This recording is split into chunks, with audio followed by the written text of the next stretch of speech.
Rais wa Tanzania Samia Suluhu alimtuma katibu mkuu wa Chama cha Mapinduzi Nchimbi Emmanuel jijini Nairobi katika nchi ya Kenya, ambapo alikutana na mwenyekiti wa chama tawala cha UDA katika kile kinachoonekana kama kuomba radhi wa Kenya baada ya kumdhihaki vibaya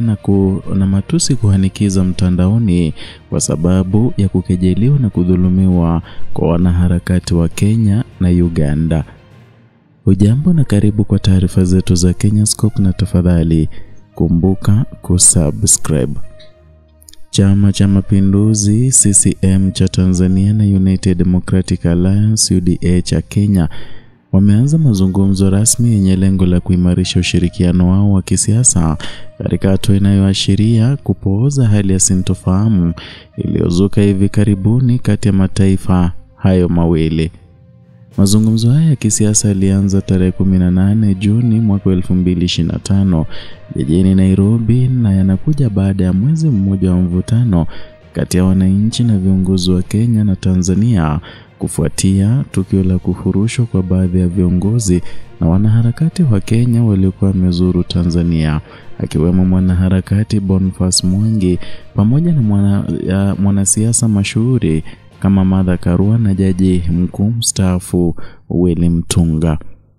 Na katika kikao hicho cha kisiasa kilichofanyika kwenye makao makuu ya UDA Hustler Plaza, katibu mkuu wa Chama cha Mapinduzi Emmanuel Nchimbi alikutana na mwenzake wa UDA Hassan Omar Hassan, na mazungumzo hayo yalijikita katika kuimarisha mahusiano ya kindugu baina ya vyama hivyo vya tawala katika Afrika Mashariki. Kupitia taarifa rasmi baada ya mkutano, viongozi hao walieleza kuwa dhamira ya ushirikiano ni kuimarisha uhusiano wa kisiasa kwa faida ya wananchi na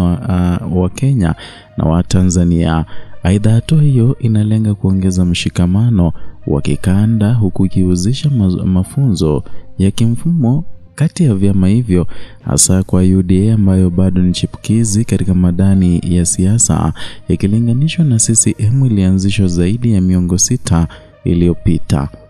Chama cha CCM ambacho kimekuwa madarakani tangu uhuru wa Tanganyika mwaka 1961 kinaendelea katika uchaguzi mkuu unaotarajiwa kufanyika mwezi Oktoba mwaka huu, na uzoefu wake katika siasa za bara la Afrika unakitambulisha kama moja ya vyama dhabiti zaidi barani Afrika. Na kwa upande wake Hassan Omar alidokeza kuwa UDA inalenga kufaidika na maarifa ya uendeshaji wa chama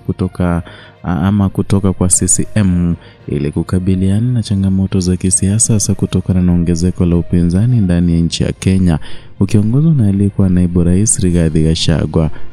Na katika mkutano huo, katibu mkuu Nchimbi aliandamana na balozi wa Tanzania nchini Kenya Bernard Yohana, huku upande wa UDA ukiwakilishwa na maafisa mbalimbali wakiwemo wakili wa chama hicho Adrian Kamotho. Mazungumzo kati ya Chama cha Mapinduzi na UDA ni sehemu ya juhudi za kuimarisha siasa za kanda, huku UDA ikiwa tayari imeanzisha mashauriano na vyama vingine vya tawala Afrika kama National Resistance Movement NRM ya Uganda pamoja na chama cha kikomunisti cha China ama ukipenda CCP. Hatua hizo zinaashiria mwelekeo mpya wa UDA wa kuimarisha misingi ya kiongozi kupitia ushirikiano wa kimataifa, huku CCM ikidumisha ushawishi wake wa kisiasa barani Afrika kwa njia za ushirikiano wa kimkakati.